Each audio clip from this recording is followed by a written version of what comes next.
Truth talks एक आंदोलन है समाज में सत्य की महिमा और प्रयोग बढ़ाने का। अगर जीवन में सत्य है तो शांति है, सृजनशीलता है, स्थायित्व है। अमरता ना भी हो लेकिन सुख का स्थायित्व तो सत्य के बिना संभव ही नहीं है। जिन संबंधों में सत्य घट जाता है, वे चाहे सामाजिक हों, सरकारी हों या व्यापारिक हों, विश्वास घट जाता है। उन संबंधों की, अनुबंधों की लागत बढ़ जाती है। समाज और व्यापार दोनों पिछड़ जाते हैं। आप ही सोचिए, क्या हमारा देश उसका शिकार हुआ है? और जो सत्यनिष्ठ होते हैं उन व्यक्ति और समाज में स्पष्टता, शांति, सृजनशीलता, सम्मान, ऊंचे दाम सभी संभव हो जाते हैं। वाकई सत्य, कॉमन सेंस इसीलिए है कि सत्य की पक्की नींव के बिना स्थायी सुख संभव ही नहीं है। ट्रुथ टॉक्स पर ऐसे लोग आपको प्रेरणा देने आते हैं जिन्होंने सत्य को अपनाया है, झूठ से उबरने के रास्ते ढूंढे हैं। आइए ट्रुथ टॉक्स हिंदी के प्रथम वक्ता से मिलते हैं। वे हैं आदरणीय ब्रह्म कुमारी शिवानी जी। शिवानी जी, आपका स्वागत है। जिनके 1000 से ज्यादा वीडियो हैं, लाखों फॉलोअर हैं, चाहे आप 25 वर्ष के हों या 75 के, उनकी बातों में सबको समाधान मिलता है।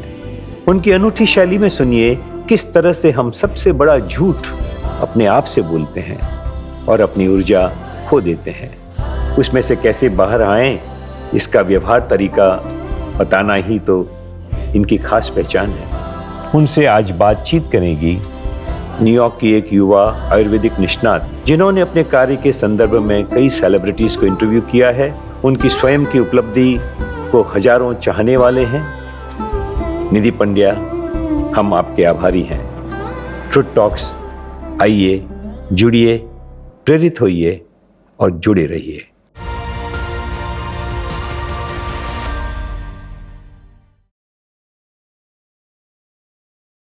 जब से मनुष्य इस धरती पर है, उसकी सत्य की खोज जारी है। मगर जब सच पे बात उतर जाती है तो हम सब चाहते हैं कि हमको सच बोला जाए। मगर हम कितना सच बोल पाते हैं? हम कितना सत्य ढूंढ पाते हैं? और आज हमारा बहुत सौभाग्य है कि सत्य विज्ञान फाउंडेशन के ट्रूथ टॉक्स में हमारे साथ सिस्टर शिवानी जी हैं, जो हमको सत्य का सत्य बताएंगी। ओम शांति शिवानी जी। ओम शांति। हमारा इतना सौभाग्य है कि आप हमारे साथ हैं। तो शिवानी जी, जो पहला प्रश्न उठता है वो ये है कि सत्य और सच में अगर कुछ अंतर है, और वो क्या अंतर है? क्योंकि हम सत्य की खोज में रहते हैं मगर हम खुद सच इतनी आसानी से बोल नहीं पाते हैं। जैसे आपने कहा कि सत्य की खोज में रहते हैं और सच बोलना है, तो दो बातें ही अलग हो गई ना। तो सच अर्थात सारा दिन में जो हम काम कर रहे हैं, जो हमारे साथ जीवन में हो रहा है, जो हमें किसी को कहना है, तो जो हमारा सच है, क्या हम उस बात को वैसे का वैसे संपूर्ण रीति, बिना कोई मिलावट किए, बिना कुछ छुपाए, वो जैसा है वैसा उसको समझकर दूसरे को बता सकते हैं, तो वो सच है, वो सच है। लेकिन सत्य क्या है? सत्य अर्थात जो अविनाशी है, इटर्नल है। और कोई हमसे पूछे कि अपना परिचय दीजिए, तो हम अपने बारे में क्या कहते हैं? हम अपना नाम, हम अपना शहर, अपना देश, अपना व्यवसाय, अपनी पढ़ाई, यही बातों को तो हम अपना परिचय समझते आए। एक बच्चा पैदा होता है, उसका कुछ भी नहीं होता। वो सबसे पहले उसको एक शरीर मिलता है, फिर उसको माता पिता मिलते हैं, फिर नाम मिलता है, फिर परिवार के और सदस्य, वो रिश्ते मिलते हैं, और एक दिन वो सब कुछ उससे छूट जाता है। अर्थात वो सारी चीज़ें आज हैं और अचानक एक क्षण उनमें से कुछ भी नहीं है। लेकिन एक चीज़ है जो हमेशा थी और हमेशा रहेगी, अर्थात अविनाशी, इटर्नल। वो है वो शक्ति जो उस शरीर को चला रही है। और जो आपने कहा कि हम सत्य को खोज रहे हैं, तो बस हम इसी बात को खोज रहे थे कि हम कौन हैं। वो सत्य जब हमें पता चल जाता है तो जीवन में सच बोलना बहुत सहज और सरल हो जाता है। हाँ, ये तो आपने बहुत ही अच्छी बात बोली, क्योंकि सच जो हम अपने जीवन में जीते हैं और जो उस टाइम अपनी परिस्थिति होती है, हम उस अनुसार या तो कोई बात को सच्ची समझते हैं या उसको झूठी समझते हैं, मगर वो सब तो बहुत निश्वर है। तो क्या आप ये कह रहे हैं कि हमारे जब हम अंदर का सत्य जानेंगे, तो वो बाहर का सच भी हमारे लिए आसान हो जाएगा? जब हमारे पास जीवन में कुछ खोने का डर होता है कि हम लोगों को खो दें, जो लोग हमारे बारे में क्या सोचते हैं, जो सम्मान हमें उनसे मिलता है, कहीं हम वो न खो दें, या चाहे जो हमें प्राप्तियां होती हैं अपने काम में, अपने व्यवसाय में, वो हमें ज़्यादा चाहिए और चाहिए, दूसरों से भी ज़्यादा चाहिए। ये सब चीज़ों के लिए ही हम कभी कभी सच में मिलावट कर देते हैं, या कहें सच पर चलने की शक्ति नहीं होती, क्योंकि हम कुछ न कुछ खोने का डर रखते हैं। लेकिन जब ये सत्य पता चल जाता है, वो सारी चीज़ें जो मैं बाहर दुनिया में ढूंढ रही थी, लोगों से मांग रही थी कि मुझे प्यार दो, मुझे सम्मान दो, 2 मिनट तो मुझसे अच्छे से बात करो, मैं खुशी को चीज़ों में ढूंढ रही थी, मैं खुशी को अपने काम में, उसकी प्राप्तियों में ढूंढ रही थी, और क्योंकि मैं उसको बाहर ढूंढ रही थी, मैं उस सत्य से और दूर होती जा रही थी। तो सबसे पहली बात जो समझ में आती है कि ये सारे जो मूल संस्कार हैं, ये मेरा स्वधर्म है, ये आत्मा का धर्म है, और मुझे अपने जीवन में हर संकल्प में, सोच में इस सत्य को जीना है कि ये मैं हूँ, और मुझे इस संस्कार के द्वारा हर कर्म करना है। तो जीवन जीने का तो नज़रिया ही बदल जाता है, काम करने का तरीका बदल जाता है, रिश्ते निभाने का तरीका बदल जाता है, क्योंकि रिश्तों में अब हम सिर्फ देने वाले होते हैं, क्योंकि हमें कुछ चाहिए नहीं, जो चाहिए वो तो हमारे पास ऑलरेडी है। अब हम सबको वो देने वाली आत्मा बन जाते हैं। तो जीवन जीने के तरीके में बहुत बहुत ज़्यादा फ़र्क पड़ जाता है, या कहें दिन से रात का जितना फ़र्क होता है, उतना ही जीवन जीने के नज़रिए में बदलाव आ जाता है।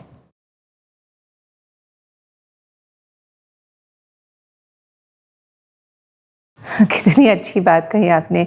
कितना अजीब है कि हम उसके पीछे भाग रहे हैं जो कभी हमको प्राप्त नहीं हो सकता, या ये जो निश्वर है, जो हमारे साथ रह नहीं सकता, और जो हमारे साथ है और जो अमर है, जो हम लेकर चलेंगे, वो सिर्फ हमारी आत्मा है। और जैसे जैसे हम उससे दूर होते जाते हैं, हम बाहर के सच से भी दूर होते जाते हैं, और उसमें इतना इतना बड़ा अंतर आ जाता है कि हम अपने आप को ढूंढ ही नहीं पाते हैं। तो ये कैसे होता है? क्योंकि अभी आपने कहा शिवानी जी कि जब हम पैदा होते हैं तो हम एक सिंप्लिसिटी से पैदा होते हैं, हम एक सहजता से पैदा होते हैं कि हम ये सब नहीं जानते हैं, ये बाहर की दुनिया। बच्चे को सिर्फ नींद चाहिए, खाना चाहिए। ये कब उलझता है ये सब चीज़ों में, और कब वो अपना सत्य भूलता है और बाहर के सच में उसका दिमाग कंफ्यूज हो जाता है। ये क्या प्रोसेस होता है? बच्चा पैदा होता है, और हम सब ने अनुभव किया है कि बच्चे के अंदर कितनी पवित्रता होती है। वो पवित्रता इसलिए होती है क्योंकि उसके पास कोई अहंकार नहीं है, अभी ईगो नहीं है कुछ भी, क्योंकि अभी तक उस बच्चे ने कुछ प्राप्त ही नहीं किया है, और इसीलिए बच्चे को डर भी नहीं लगता। बच्चे का हर एक के साथ व्यवहार एक समान होता है, क्योंकि बच्चे को कुछ चाहिए नहीं, वो भरपूर है अपने उन संस्कारों के अंदर। लेकिन धीरे धीरे उसको सिखाया जाता है कि तुम कौन हो, तुम ये नाम हो, तुम इस परिवार का ये रिश्ता हो। हम उसको ये सिखाते हैं, तुम लड़का हो, तुम लड़की हो, लड़की को ऐसे व्यवहार करना चाहिए, लड़के को ऐसे व्यवहार करना चाहिए। फिर मुझे सिखाया गया कि जितने मेरे नंबर आएंगे उतनी मुझे खुशी मिलेगी, उतना मैं अच्छी हूँ जब मैं उस तरह से वो चीज़ें करूँगी जो लोगों को अच्छी लगती हैं। ये सारी प्रोग्रामिंग एक बच्चे की होती है जब हम बड़े हो रहे होते हैं। तो ये प्रोग्रामिंग करते करते, ये जिसको हम कहेंगे हमारी सोशल कंडीशनिंग, ये हमारे संस्कार बन जाते हैं जैसे जैसे हम बड़े हो रहे हैं। ये सारी चीज़ें बहुत महत्वपूर्ण हैं, लेकिन उसके लिए मुझे अपना सत्य पता होना चाहिए कि मैं शुद्ध पवित्र आत्मा हूँ। वो कई बार मुझे मेरे माता पिता से या मेरे शिक्षक से पता नहीं चलता है, क्योंकि वो मुझे बाहर की दुनिया की ही पढ़ाई पढ़ाते रहते हैं, लेकिन मुझे सोचना कैसे है वो शायद नहीं सिखाते हैं, क्योंकि उसके लिए मुझे अपने सत्य परिचय की ज़रूरत होती है। तो जैसे जैसे हम बड़े होते जाते हैं, हम ये नई नई कहानियाँ बांधते जाते हैं, सुनते जाते हैं, और फिर वो कहानियों को हम सत्य मानने लग जाते हैं। और जैसे दूसरों के संग संपर्क होता है, जब ऐसा एहसास होता है कि ये तो सत्य थोड़ा सा इधर से उधर डिविएट हो जाएगा, हम वो जो हमने एक नया अस्तित्व बनाया है, उसको खोने के डर में क्या हम सच झूठ बोलने लग जाते हैं, क्योंकि हम खुद के सत्य से अभी दूर हो गए, हमने एक नया अस्तित्व पकड़ लिया। क्या ऐसा होता है कि फिर हमारा सच और झूठ फिर हमको समझ ही नहीं आता है? ये सारी बातें जो मुझे समझाई जाती हैं बचपन में, ये सारी बातें सच है। लड़की हूँ, ये सच है, मतलब मेरा शरीर एक महिला का है, तो ये सच है। मैं किस परिवार की हूँ मुझे समझाया जाता है, वो सच है। तो मुझे सारे सच बताए जाते हैं, लेकिन सत्य नहीं बताया जाता। दो बातों में फ़र्क हो गया ना। ये सारी चीज़ें मेरी हैं, ये सच है, लेकिन सत्य नहीं बताया जाता। तो वो सब कुछ जो बाहर मैंने प्राप्त किया, जिसको आपने कहा कि वो जो ईगो है, उसके साथ मेरी अटैचमेंट हो जाती है। जैसे एक सुंदर सी डिब्बी है, उसके ऊपर एक बहुत सुंदर रैपिंग पेपर है, फिर उसके ऊपर एक बहुत सुंदर रिबन है। ये तो सब सच है, लेकिन सत्य ये है कि वो जो हीरा है वो उस डिब्बी के अंदर है। तो ऐसा ना हो जाए कि हम जीवन भर अपने आप को और दूसरों को सिर्फ वो डिब्बी, वो रैपिंग पेपर और वो रिबन ही समझते रहें, और खुद का वो डायमंड और दूसरे जो डायमंड है उसको कभी देखे ही ना। तो ना अपनी वैल्यू पता चलेगी, ना दूसरों की वैल्यू समझ में आएगी। डिब्बी डिब्बी को देखेगी और कहेगी, ओ ये डिब्बी मेरे से ज़्यादा सुंदर है, ये रैपिंग पेपर मेरे से ज़्यादा खूबसूरत है, क्योंकि उन्होंने अपने इस जीवन में ज़्यादा पढ़ाई की है, ज़्यादा कमाई की है, उनका रैपिंग पेपर ज़्यादा सुंदर है। तो मैं अपने आप को कम महसूस करूँगी। औरों के डिब्बी, रैपिंग पेपर और रिबन से अलग है, लेकिन जो डायमंड है ना अंदर, वो सारे सेम है, वो सारे सेम है। वसुदेव कुटुंबकम, हमारे बीच कोई भिन्नता नहीं है। वो तभी आएगी जब हम इस सत्य को जान लेंगे, हम सब एक हैं। अब कुछ कुछ समझ में आ रहा है शिवानी जी, कि एक सत्य है, और जैसे हम इस दुनिया में आते हैं, हमको कुछ सच बोले जाते हैं। मैं महिला हूँ, मैं इंडियन हूँ, और जैसे जैसे आगे बढ़ते हैं, हाँ जी। उस आसक्ति के कारण अब हम उसको प्रोटेक्ट करने को, जो ऑलरेडी निश्वर है, जो ऐसे भी हमारा है ही नहीं, और फिर उसके बचाव के लिए हम इस सच झूठ के पूरे चिंगुल में फंस जाते हैं। तो शिवानी जी, एज अ पेरेंट, मैं अपने बच्चों को कैसे, जब मुझे ज़रूरी है कि मैं उनको सच बताऊं कि तुम एक लड़की हो, तुम मेरे घर की हो, मैं ये सच बता भी पाऊं, तो भी मैं उनके सत्य को कॉम्प्रोमाइज़ नहीं करूं, तो मुझे कैसे उनसे पेश आना चाहिए कि ये मैं उनको सिखा पाऊं? उनको जीवन के सारे सच बताते हुए उनको सबसे पहले सत्य हमेशा याद दिलाना। जब हम उनको कहते हैं तुम एक लड़की हो, या अपने बेटे से कहते हैं तुम एक लड़का हो, तो समाज ने लड़की कैसी होनी चाहिए, लड़का कैसे होना चाहिए, उसके लिए कुछ धारणाएं बनाई हैं, कंडीशनिंग है। तो वो बच्चा उस कंडीशनिंग के अराउंड अपने आप को अडेप्ट करने की कोशिश करता है। ये सब मर्यादाएं हम सीख लेते हैं, लेकिन हमें साथ साथ उनको पहले ये याद दिलाना पड़ेगा, तुम एक शक्तिशाली, निडर, निर्भय, पवित्र आत्मा हो। सम्मान और प्यार तुम्हारा स्वधर्म है। तो ये चाहे वो लड़का है या लड़की है, जब दोनों सीख लेंगे तो उनका एक दूसरे के प्रति नज़रिया वो सम्मान का होगा। फिर जैसे जैसे हमारे बच्चे बड़े हो रहे हैं, हम उनको पढ़ाई का महत्व सिखाते हैं, उन्हें आगे जाके क्या बनना है वो सिखाते हैं, लेकिन साथ साथ हम उनको ये भी याद दिला देते हैं कि उनकी खुशी उनके मार्क्स पर आधारित नहीं है।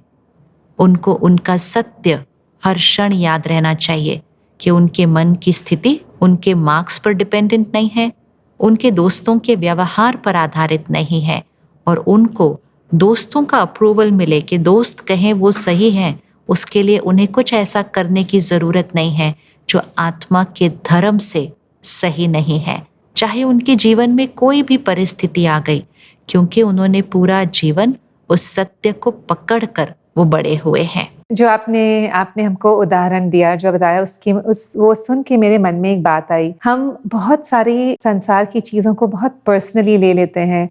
एक सेंस ऑफ बिलोंगिंग, एक ओनरशिप, अपनापन बाहर ढूंढने जाते हैं और उस कारण से अपने आप को शायद भूल जाते हो।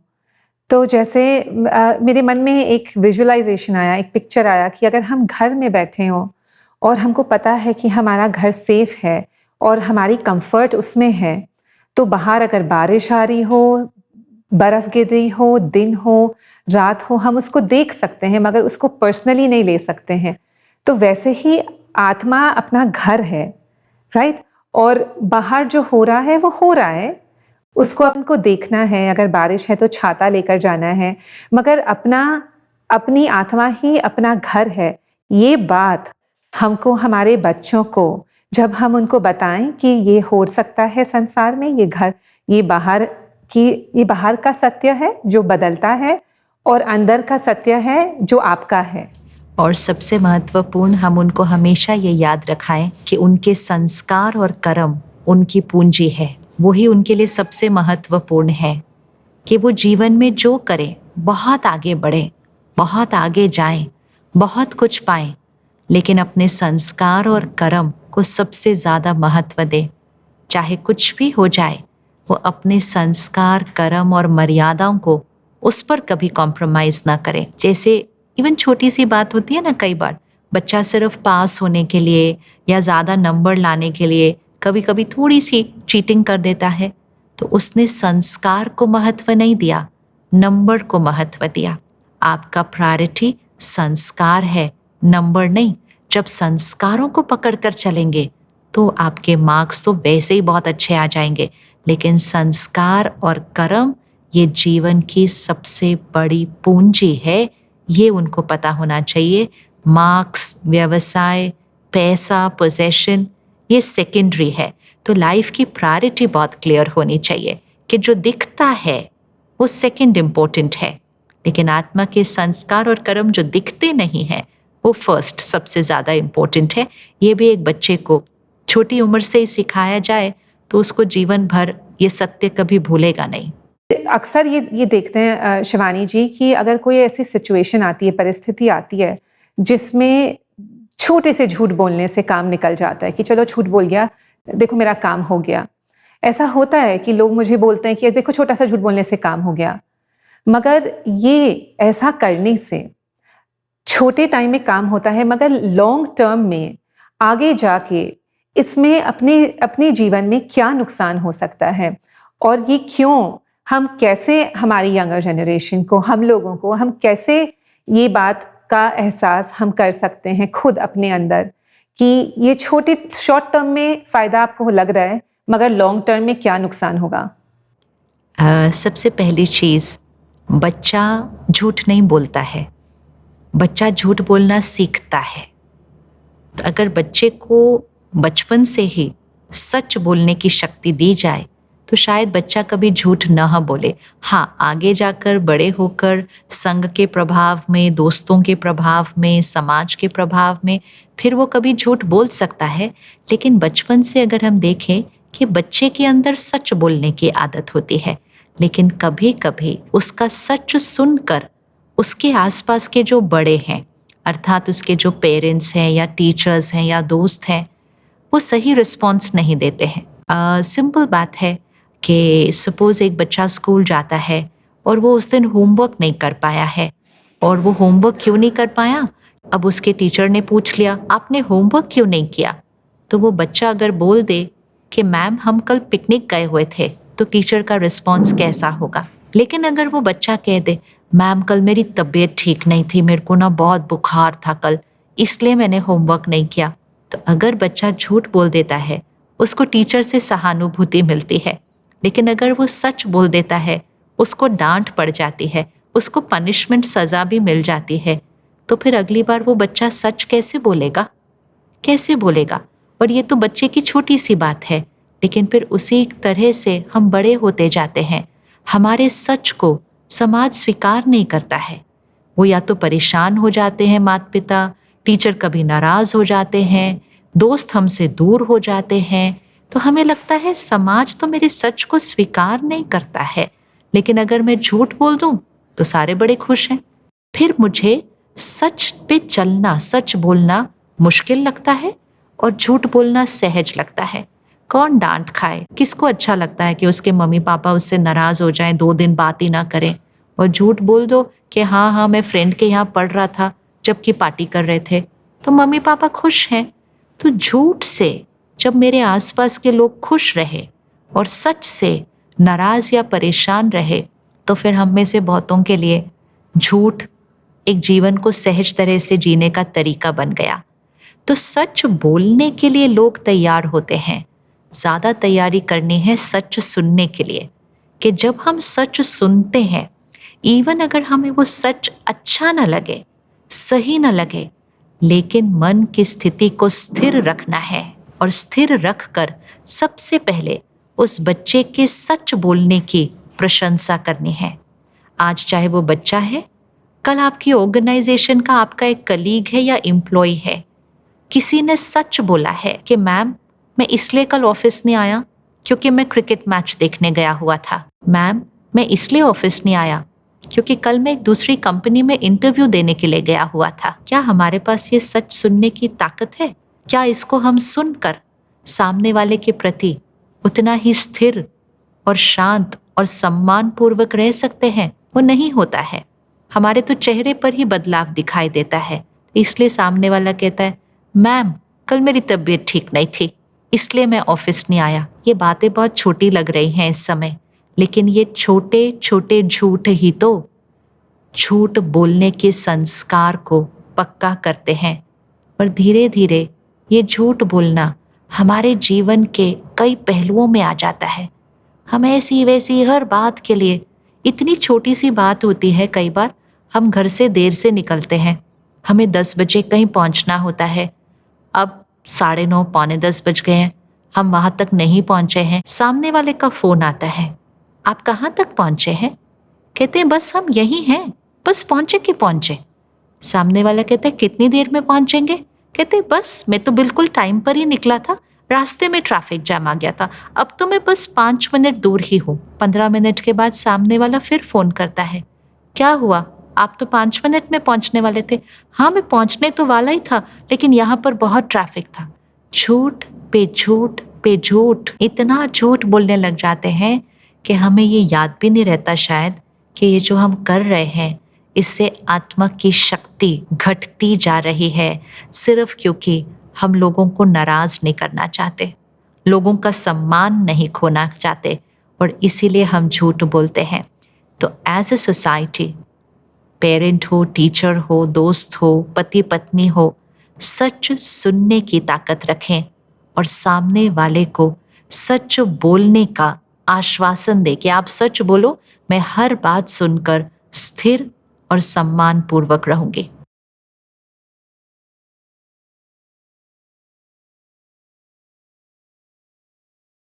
मगर मैं जो समझ रही हूँ आपसे, ये समझ रही हूँ कि झूठ बोलने से शायद बाहर का काम हो जाएगा एक बार, मगर अंदर का काम बिगड़ जाएगा। और अगर आपने कहा कि हमारी अंदर की आत्मा, वो ऑलरेडी जो उसका खुद का एक नेचर है, स्वरूप है, वो शांत स्वरूप की है, और हम अगर बाहर के काम को बनाने में अंदर का काम बिगाड़ देंगे, तो क्या हम उस आत्मा से दूर चले जाएंगे, उस आत्मा के स्वरूप से दूर चले जाएंगे? और क्या इसलिए हमको सच की राह पे चलना चाहिए? ये बात उठती है हमारे सबके दिमाग में, अरे जब इतना इजी है झूठ बोलना तो फिर सच क्यों बोला जाए? आत्मा का देखा जाएगा ना, आत्मा किसने देखी है? तो उसका क्या जवाब रह सकता है? आत्मा किसने देखी है? आत्मा की ही तो स्थिति सारा दिन अनुभव कर रहे हैं। शांति, प्यार, शक्ति ये आत्मा का स्वरूप है। लेकिन आज हमारी स्थिति क्या है? तनाव, चिंता, परेशानी, दुख, निराशा, ये सब आत्मा ही है। आत्मा ही ये सब महसूस कर रही है। तो जैसे कि शरीर स्वस्थ होता है तो कैसा होता है, और शरीर कमज़ोर होता है तो कैसा होता है? तो आत्मा स्वस्थ होती है, वो आत्मनिर्भर होती है। लेकिन आत्मा जब कमज़ोर होती है तो वो छोटी छोटी बातों में परेशान होती है, उदास होती है, निराश होती है, हार मान जाती है, सारा दिन ज़्यादा सोचती रहती है, चिंता करती है, तो जीवन की क्वालिटी क्या रह जाती है। तो हमारे जीवन का ये लक्ष्य होना चाहिए कि हमारे हर संकल्प, बोल और कर्म में मुझ आत्मा की शक्ति सिर्फ बढ़ती रहे। आत्मनिर्भर रहो, आत्मा सशक्त होती जाए। कोई ऐसा कर्म ना करे, कोई ऐसी मिलावट ना करे जिससे आत्मा की शक्ति घटे, क्योंकि अगर आत्मा की शक्ति घटे तो बाहर सब कुछ तो पा लेंगे, लेकिन खुशी और सुख, प्यार और शांति अभी भी ढूंढते रहेंगे, क्योंकि आत्मा कमजोर हो गई है।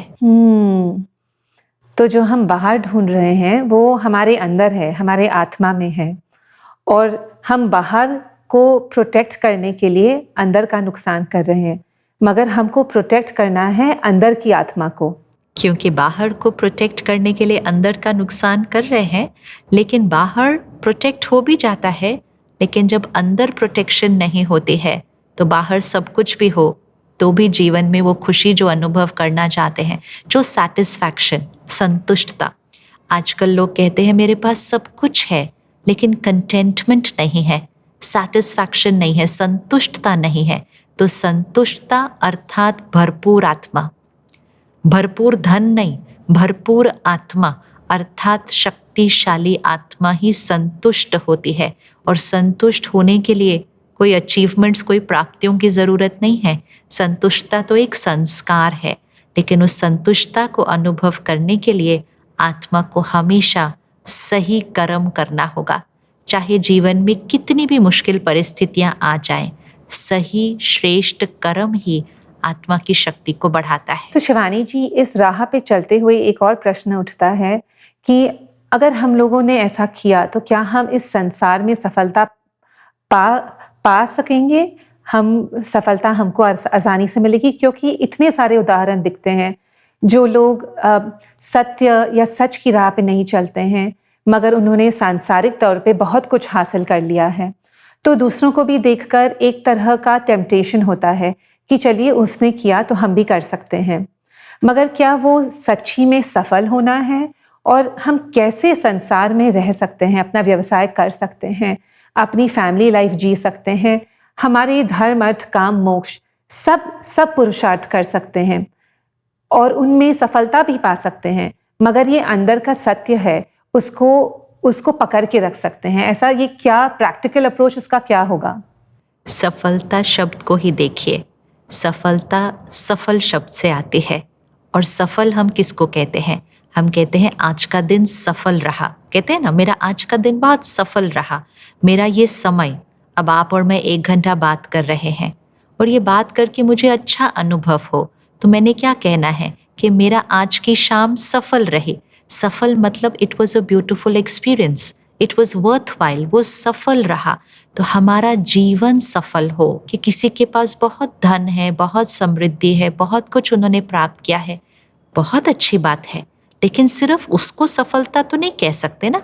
उसको हम कह सकते हैं व्यावसायिक प्राप्तियां, प्रोफेशनल अचीवमेंट्स है। जैसे कि एक बच्चा है, उसने बहुत अच्छे नंबर पा लिए, लेकिन वो अपने दोस्तों से दूर है, वो उनको बताता नहीं है कुछ भी जो उसको आता है, वो कटा रहता है। अगर उसके नंबर कम आ जाए तो उसके दूसरे बच्चों से उसको ईर्ष्या होने लगती है, जेलसी होने लगती है, वो उदास हो जाता है, निराश हो जाता है, जस्ट बिकॉज उसके थोड़े से नंबर कम आ गए। क्या इसको सफलता कहेंगे? इसको सिर्फ अचीवर कहेंगे, इसको सिर्फ टॉपर कहेंगे, सफलता नहीं कहेंगे। सफलता अर्थात वो बच्चे का मन स्थिर है, अगर दूसरे के नंबर उससे अच्छे आते हैं तो भी वो उसके लिए बहुत खुश होता है, बहुत दुआएं देता है, क्योंकि उसके नंबर उसका अस्तित्व नहीं है। हमारी व्यावसायिक प्राप्तियां हमारा अस्तित्व नहीं है, हमारा स्टेटस, हमारा सैलरी पैकेज, हमारा रोल, ये हमारा अस्तित्व नहीं है। तो अगर किसी को मुझसे ज़्यादा मिलता है तो उसको देखकर भी मुझे खुशी होती है, ईर्ष्या नहीं होती है। हम उसको और आगे बढ़ाने का प्रयास करेंगे, उसको नीचे खींचने का या पीछे गिराने का प्रयास नहीं करेंगे। जो ऐसा करता है, क्या उसको सफल व्यक्ति कहेंगे? हम अपने जीवन में कोऑपरेशन, सहयोग से चलेंगे, कंपटीशन, एक रेस की तरह थोड़ी भागेंगे कि हमें औरों से बस आगे जाना है। ये तो जीवन जीने का नजरिया ही बदल देता है। तो सफलता अर्थात बहुत श्रेष्ठ संस्कार, और जब बहुत सुंदर संस्कार होते हैं, शरीर स्वस्थ होता है, आपके रिश्ते घर पर भी बहुत प्यारे होते हैं, जहाँ आप काम करते हैं वो भी बहुत प्यारे रिश्ते होते हैं, आपको सबका सहयोग मिलता है क्योंकि आप सबको सहयोग देते हैं, दुआएं देते हैं। अब आप सिर्फ विजुअलाइज कीजिए कि ऐसा व्यक्तित्व जिस भी व्यवसाय में, जिस भी काम में जाएगा, क्या उसको वहाँ की प्राप्तियां कम हो जाएंगी? क्या ये हो सकता है? ये हो ही नहीं सकता। ये असंभव है कि जिसके कर्म सही हो, जिसके संस्कार श्रेष्ठ हो, उसकी व्यावसायिक प्राप्तियां कम हो। ये हो ही नहीं सकता। हाँ, ये हो सकता है कि किसी और के रेफरेंस में मेरी थोड़ी सी कम हो सकती है, लेकिन अगर मैं हमेशा अपने आप को दूसरों के साथ कंपैरिजन करती रहूं तो हमेशा मेरे पास कुछ ना कुछ कम रहेगा। लेकिन मुझे अपने जीवन को देखना है। मेरे जीवन के 4 स्तंभ हैं: मन की खुशी, शरीर का स्वास्थ्य, परिवार के साथ रिश्ते, लोगों के साथ रिश्ते, और मेरा व्यावसायिक प्राप्तियां। ये चारों बातें मेरी बैलेंस्ड होनी चाहिए। जब 4 पैर बैलेंस्ड होते हैं तभी एक कुर्सी या मेज सही खड़ी होती है ना, तभी तो उसको कहेंगे कि ये कोई काम की कुर्सी है। अगर कुर्सी है लेकिन उसका एक पैर बहुत लंबा है और दूसरा छोटा है, क्या वो कुर्सी किसी काम की हुई? क्या उसको कहेंगे कि वो एक सही कुर्सी है? इसी तरह हमारे जीवन में एक पहलू तो बहुत लंबा है, हमने बहुत कुछ प्राप्त कर लिया, लेकिन मन सुकून में नहीं है, संतुष्टता नहीं है, रिश्तों में अनबन चल रही है। क्या इस जीवन को सफल जीवन कहेंगे? ये तो सोचने की बात है।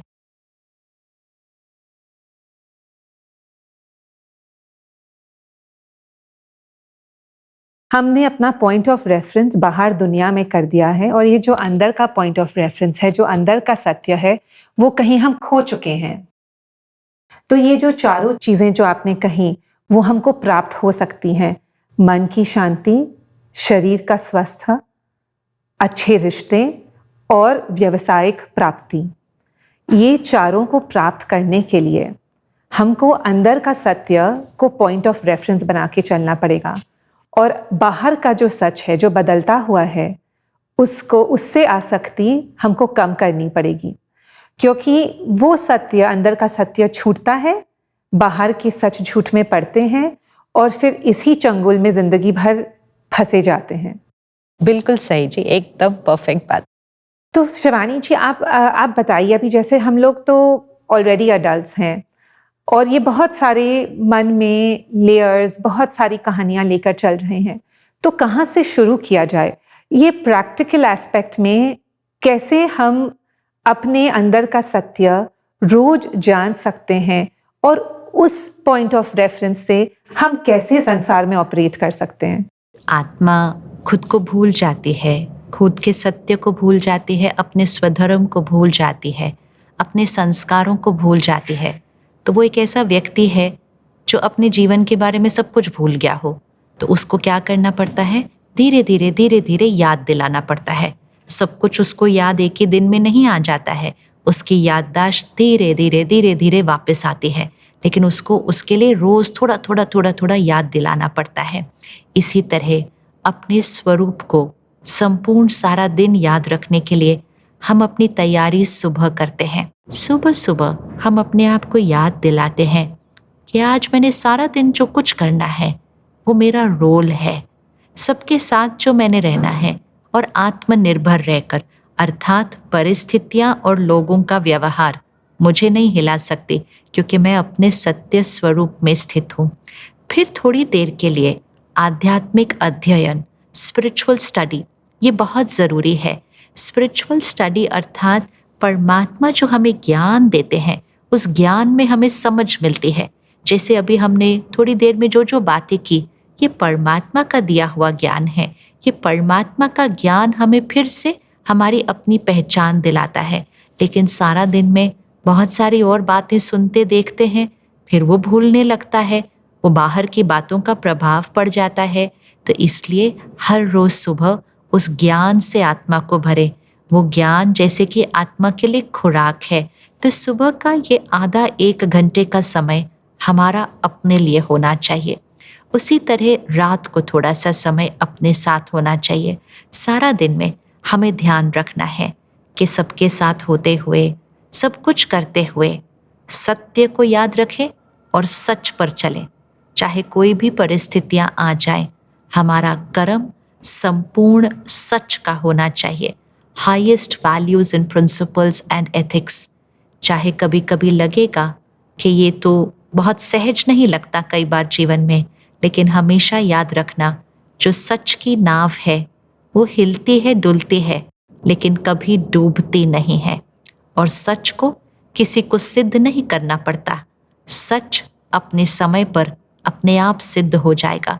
किसी को प्रूफ करने की ज़रूरत नहीं है हमें जाकर कि हम सच बोल रहे थे, ये हमारा सच है।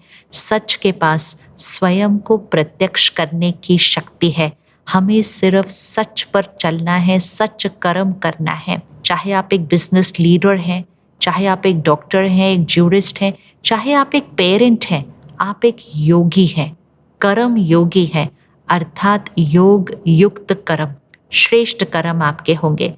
तो जब कर्म सारा दिन सही होंगे, संस्कार परफेक्ट होंगे, तो जीवन कैसा हो जाएगा। सर्वप्रथम जो शक्ति या जो ऊर्जा कहें जो घर के अंदर आती है, वो होता है हमारा धन। इसलिए धन को कमाने के तरीके पर बहुत ध्यान रखना है। और इसीलिए एक बच्चे को बचपन से ये सिखाने की ज़रूरत है कि धन हमारे लिए बहुत ज़रूरी है, लेकिन धन से ज़्यादा हमारे संस्कार और कर्म ज़रूरी है। तो धन जो घर आए वो लोगों की दुआओं के साथ आए। जिनके साथ हम काम करते हैं, जिनके लिए हम काम करते हैं, वो संतुष्ट हों हमारे साथ। तो उसके लिए एथिकल वे ऑफ वर्किंग।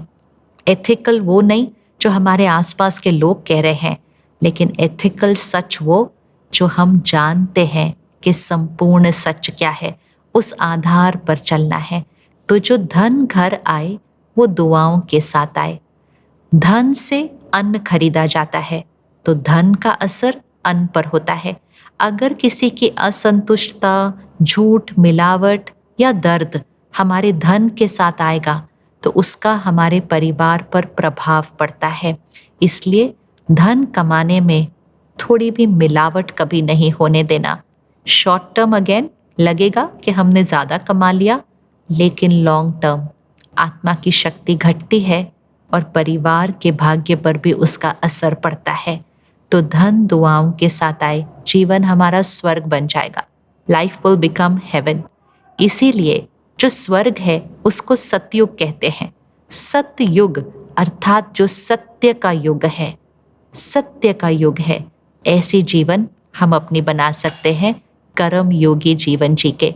तो राजयोग अर्थात खुद को पहचानना, परमात्मा को पहचानना, श्रेष्ठ कर्म करना और सत्युगी संस्कार बनाकर सृष्टि पर सतयुग लेकर आना।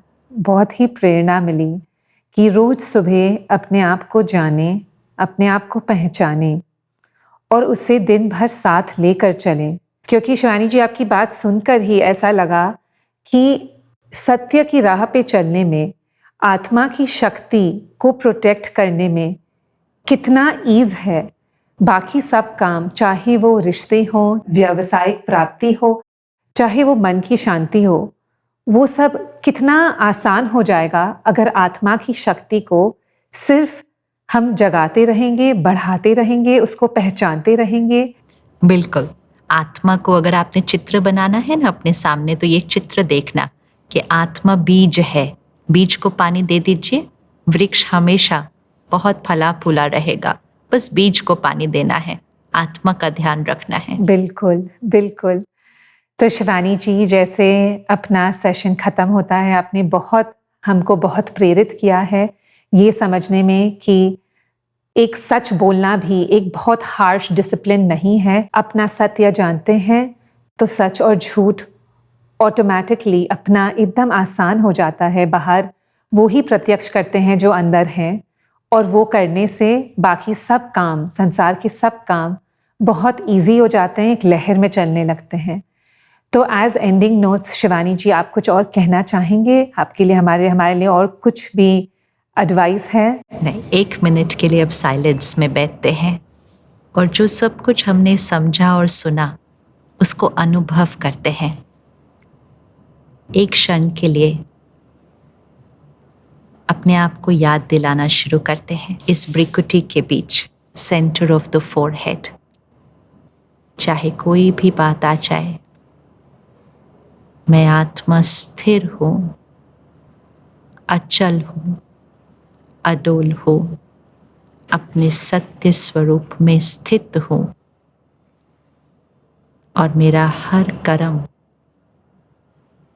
श्रेष्ठ कर्म, सबके कल्याण के लिए कर्म इस सृष्टि पर सतयुग लेकर आएगा। ओम शांति। ओम शांति। Thank you so much Shivani ji. ओम शांति। शुक्रिया।